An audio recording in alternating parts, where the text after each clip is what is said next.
Hello everyone, this is K D Sharma and you are watching your YouTube channel the R S campus, जहां पर आज हम pronoun की class 5th करने जा रहे हैं, जिसमें हमारा कंसेप्ट चल रहा है अभी पर्सनल प्रोनाउन, मतलब correct use of personal pronoun. Personal pronoun का करेक्ट यूज कब, कहाँ और किस प्रकार होता है। आज का टॉपिक आपके लिए बहुत ही इंटरेस्टिंग होने वाला है, तो इसलिए वीडियो को अंत तक जरूर देखिए ताकि आपको कंसेप्ट क्लियर हो सके। तो चलिए आज की क्लास शुरू करते हैं। तो आज का आपका रूल नंबर है 5, जिसमें क्या बताया जा रहा है, ध्यान से देखिएगा। दो सब्जेक्ट या दो ऑब्जेक्ट के बीच में तुलना करने पर एज या देन के बाद नॉमिनेटिव केस, जिसे सब्जेक्टिव केस बोला जाता है, या फिर ऑब्जेक्टिव केस का यूज किया जाता है। ठीक है, तो ध्यान दीजिए। सबसे पहला एग्जाम्पल है आई रैन फास्टर देन हिम। ठीक है, अगर वर्ब के बाद में आपको ऑब्जेक्ट नहीं मिलता है, यहाँ पर ऑब्जेक्ट नहीं मिलता है, ठीक है, तो यहाँ पर ऑब्जेक्ट गलत हो जाएगा। मतलब दो सब्जेक्ट की ही तुलना होगी, तो यहाँ पर हिम अपना गलत हो जाएगा, इसकी जगह हम क्या लिखेंगे, ही। यहाँ ऑब्जेक्ट हो तब आगे सोचना पड़ेगा कि क्या लिखना है। ठीक है, अगला देखिए, एज आ गया। ठीक है, इधर ऑब्जेक्ट नहीं है, इसका मतलब यहाँ पर हिम अपना क्या हो गया, गलत हो गया, तो इसकी जगह भी क्या आ जाएगा, ही आ जाएगा। Is it clear? चलिए अगला देखते हैं। अब यहाँ पर आपको समझना है। अगला एग्जाम्पल है I love you as much as him. As आ रहा है, एज के बाद में बताया जाता है कि ऑब्जेक्टिव केस नहीं आता है, लेकिन यहाँ देखिए यू क्या है, ये वर्ब है आपकी, और इसके बाद में यू आपका ऑब्जेक्ट है। ठीक है, तो यहाँ पर आगे जाकर क्या आएगा, ऑब्जेक्ट ही आएगा।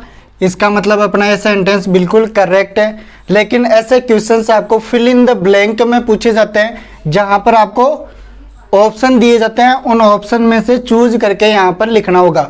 लेकिन कोई सेंटेंस दे दिया, उसमें एरर पूछ रहा है, यहाँ पर ऑब्जेक्ट है तो आगे जाकर ऑब्जेक्ट ही आएगा, जनरल सी बात है। ठीक है, चलिए अगला देखते हैं। I love you as much as he. अब यहाँ पर सब्जेक्टिव केस का यूज हुआ है, जबकि यहाँ पर क्या दिया हुआ है, ऑब्जेक्ट दिया हुआ है। तो ऐसे सेंटेंसेज में भी कभी कभी दो सब्जेक्ट के बीच में तुलना होती है। ठीक है, तो इसमें आपको क्या करना होगा, ध्यान से समझना। यहाँ पर आपको 4 ऑप्शन दिए हुए होंगे, ठीक है, जिसमें आपको ही मिल जाएगा, ठीक है, और हर सेल्फ मिल जाएगा, हिम सेल्फ मिल जाएगा, या फिर माइन। इस प्रकार के कुछ ऑप्शन मिलेंगे, जिसमें से आपको या तो यहाँ पर ही मिलेगा या फिर हिम मिलेगा। अगर आपको ही मिलता है तो आपका ही सही हो जाएगा, और अगर ही नहीं है, हिम दिया हुआ है, तो आपका हिम सही हो जाएगा। और अगर दोनों दिए हुए हैं तो आपका हिम ज़्यादा प्रीफर माना जाएगा। Is it clear? लेकिन अब सुनना, जो बात बताने जा रहा हूँ थोड़ी सी एडवांस लेवल की बात है, लेकिन दो सब्जेक्ट के बारे में आगे बात हो रही हो, दो सब्जेक्ट के बीच में तुलना के बारे में। ठीक है, जैसे यहाँ लिखा हुआ है I love you as much as he. मैं तुमसे, नीचे ध्यान देना, आई लव यू मैं तुमसे प्यार करता हूँ, एज मच एज जितना उतना, ही लव्स यू जितना वह तुमसे प्यार करता है।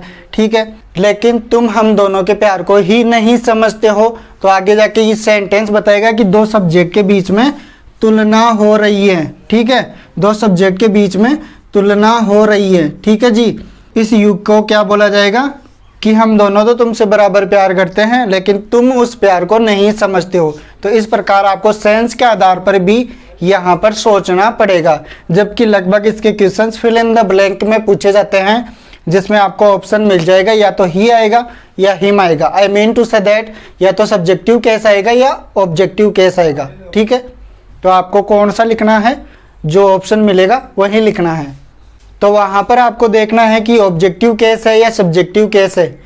अगर वो सब्जेक्टिव है तो सब्जेक्टिव सही हो जाएगा, ऑब्जेक्टिव है तो ऑब्जेक्टिव सही हो जाएगा, और दोनों हैं तो फिर आपको ऑब्जेक्टिव केस फिल करना पड़ेगा। Is it clear? तो चलिए अब बढ़ते हैं अगले कंसेप्ट की ओर। तो चलिए अब देखते हैं अगला रूल। अगला रूल नंबर आपका 6 है, जिसमें क्या बताया जा रहा है, ध्यान से सुनिएगा। यदि किसी वाक्य में एक सब्जेक्ट हो, एक सब्जेक्ट दिया हुआ हो, तो इसके साथ दूसरे सब्जेक्ट के रूप में पर्सनल प्रोनाउन, एक सब्जेक्ट दिया हुआ है, उसके साथ में दूसरा subject personal pronoun he see it नहीं आएगा। ठीक है, इसी प्रकार आपको ऑब्जेक्ट दिया हुआ है, और उसके साथ ऑब्जेक्ट के रूप में personal pronoun him, her, it इनका यूज नहीं होगा। किस प्रकार? एग्जाम्पल से समझिए और भी अच्छे से समझ में आएगा। जैसे आपका फर्स्ट एग्जाम्पल है माई बुक, ठीक है, ये आपका क्या हो गया? सब्जेक्ट। और इधर इट भी आपका क्या हो गया? सब्जेक्ट, ठीक है। और आगे क्या आ रही है आपकी? Helping verb. और हेल्पिंग वर्ब के पहले आने वाले शब्द आपके क्या कहलाते हैं? सब्जेक्ट। इसका मतलब दो सब्जेक्ट है, तो क्या बताया जा रहा है कि पर्सनल प्रोनाउन का यूज नहीं होगा यदि पहले सब्जेक्ट दे रखा है। तो इट अपना क्या हो गया? गलत हो गया। इट को हटा देंगे तो अपना सेंटेंस बिल्कुल करेक्ट हो जाएगा। अगला देखिए, द वुमन दिया हुआ है, फिर सी दे दिया और यहाँ पर हेल्पिंग वर्ब, मतलब ये भी सब्जेक्ट हो गया, ये भी सब्जेक्ट हो गया, तो पर्सनल प्रोनाउन गलत होगा। तो ये अपना सी क्या हो गया? गलत हो गया। इसको हटा देंगे तो सेंटेंस सही हो जाएगा। चलिए अगला एग्जाम्पल देखिए, he has to give Rahul him. Give क्या है? अपनी वर्ब, इसके बाद में क्या आता है? ऑब्जेक्ट, ठीक है। राहुल ऑब्जेक्ट है और इसके बाद में फिर से पर्सनल प्रोनाउन के रूप में ऑब्जेक्ट दे दिया, तो ये ऑब्जेक्ट अपना क्या हो गया? गलत हो गया है। जो राहुल नामक शब्द है वो अपना क्या हो जाएगा? ऑब्जेक्ट। इसके बाद में आने वाला पर्सनल प्रोनाउन गलत माना जाता है। अगर इस पर्सनल प्रोनाउन वाले ऑब्जेक्ट को हटा देंगे तो अपना सेंटेंस बिल्कुल करेक्ट हो जाएगा। अगला देखिए, she will not lend the book it to me. ये वर्ब आ गई है आपकी, इसके बाद में द बुक क्या है आपका? ऑब्जेक्ट। फिर से इट दे दिया, यह आपका पर्सनल प्रोनाउन का ऑब्जेक्ट है। दो ऑब्जेक्ट आ रहे हैं, इसका मतलब पर्सनल प्रोनाउन वाला ऑब्जेक्ट आपका क्या हो गया? गलत हो गया। इसको हटा देंगे तो सेंटेंस बिल्कुल करेक्ट हो जाएगा। Is it clear? तो चलिए बढ़ते हैं अगले रूल की ओर। तो चलिए अब बात करते हैं रूल नंबर 7। रूल नंबर 7 में क्या बताया जा रहा है? यदि किसी नाउन का यूज, ध्यान देना है यहाँ पर, यदि किसी नाउन का यूज वाक्य के सब्जेक्ट के रूप में हो, किसके रूप में? वाक्य के सब्जेक्ट के रूप में हो, तो नाउन का पर्सन कैसा है, जेंडर कैसा है, नंबर कैसा है, कौन से केस में है, उनके अनुसार प्रोनाउन का यूज किया जाता है।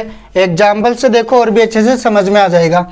सबसे पहला एग्जाम्पल है, Ram is an intelligent boy. अब आगे प्रोनाउन बनना है तो कैसे भरेंगे? सबसे पहले हम देखेंगे राम। राम क्या है भाई? कौन सा पर्सन है? थर्ड पर्सन, ठीक है। और थर्ड पर्सन के बाद यहाँ देखेंगे जेंडर कौन सा है? मस्क्यूलाइन जेंडर, मतलब मेल वाला जेंडर। नंबर कौन सा है? सिंगुलर, एक वचन है भाई, ठीक है। इसके बाद में ये केस कौन सा है? नॉमिनेटिव केस है। तो आगे जाकर इसके अकॉर्डिंग प्रोनाउन भी कैसा आएगा? उसी प्रकार आएगा।